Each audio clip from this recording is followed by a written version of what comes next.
Modern Art Workshop for Tweens and Teens. One man's trash. The saying one man's trash is another man's treasure is certainly true when it comes to sculptor Louise Nevelson. That's because she made trash into treasure. A Russian immigrant, Nevelson knew that she would be an artist from a young age. As an adult, she wandered the streets of New York City, picking up scraps to incorporate into her work. Nevelson's sculptures are large and puzzle-like, and monochromatic, either black, white, or gold. To build her sculptures, Nevelson would stack boxes against a wall and then fill them with her objects, including moldings, dowels, and furniture parts. She once explained her fascination with the color black. She said it wasn't a negation of color, it was an acceptance, because black encompasses all colors. The materials you'll need for this project are assorted found objects, spray paint, either white, black, or gold, hot glue, and super glue. The first step for this project is to start collecting objects and boxes. We won't be doing a wall-size project. We'll be doing a small-scale one. I picked a lot of objects that could have been thrown into the trash or recycled, like boxes, tape dispensers, packaging, the tops of pens that had dried up, and things like that. If you can get multiples of the same type of object, that's a good idea. Then you can set up some repeating patterns. Also, you'll want something to put all the objects on to hold it all together. I just used a rectangular piece of cardboard.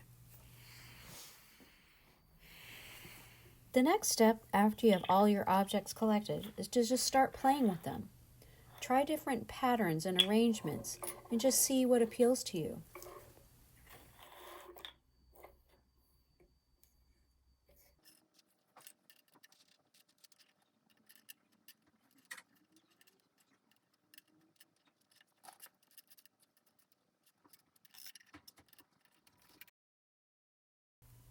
This was my first idea for an arrangement.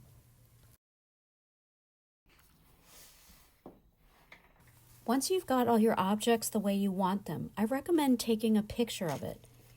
You're going to start removing things to paint them, and you'll want to remember what it looked like.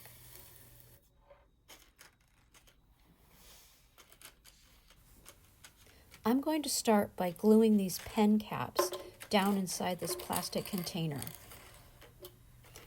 For some of the project, I used hot glue, but for others, it was better to use Gorilla Glue.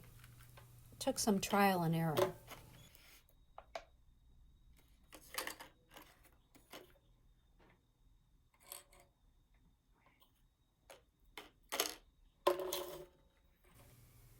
Okay, I've got this first section done. Now I'm just going to pick out some of the threads of the hot glue, and then I'll paint it. If you've never used spray paint before, you might want to get an adult to help you. Make sure you read the directions and make sure that the nozzle is pointed away from you before you spray. This is what the first part of the project looks like after it's been painted. Notice how the objects sort of disappear when everything's the same color, especially black. Now I'm just going to start gluing the other parts of the puzzle into place.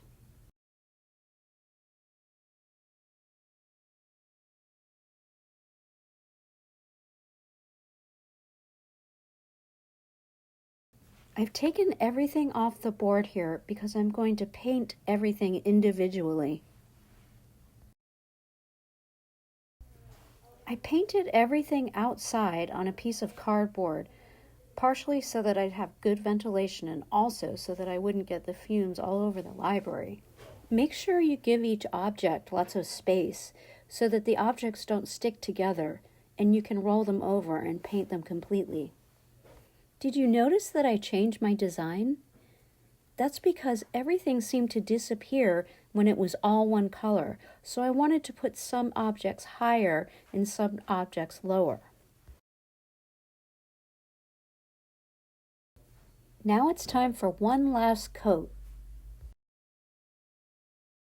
And there's the final piece.